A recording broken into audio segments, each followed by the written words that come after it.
Hello' everyone, আজি এটা local চিকেনৰ ৰেচিপি লৈ আহিছোঁ।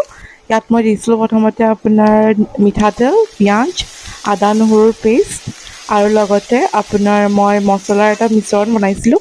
তাত আছিল আপোনাৰ জিৰা, হালধি, নিমখ, জালুক, অলপমান আপোনাৰ চিকেন মছলা আৰু অকণমান কালাৰৰ কাৰণে আপোনাৰ কাশ্মীৰী লাল মিৰ্চ, ইমানেই। আৰু লগতে এটা তেজপাত পুৰি দিছিলোঁ, তেতিয়া তাৰ ফ্লেভাৰটো খুব ভাল আহে, এটা পুৰা চেণ্ট আহে আৰু তাৰ লগতে মই চিকেনখিনি দি পেলাই এতিয়া মই ভাজি থাকিম।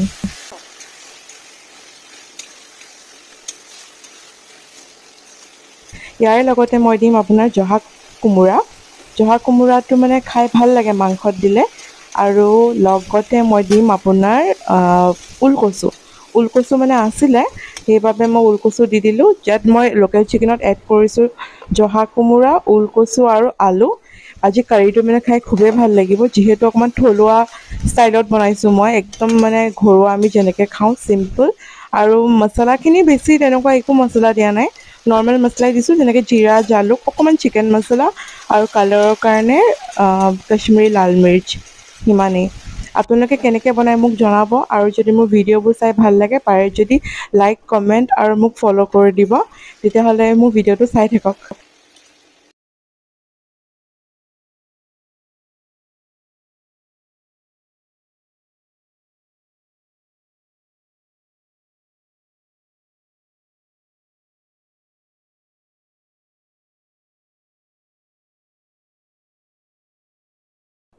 এতিয়া মাংসখিনি শেষৰ ফালে মই অকণমান গোটা গৰম মছলা পিচি পেলাই দি দিছোঁ, যিহেতু ইয়াৰ ফ্লেভাৰটো আৰু এনহেঞ্চ কৰিব।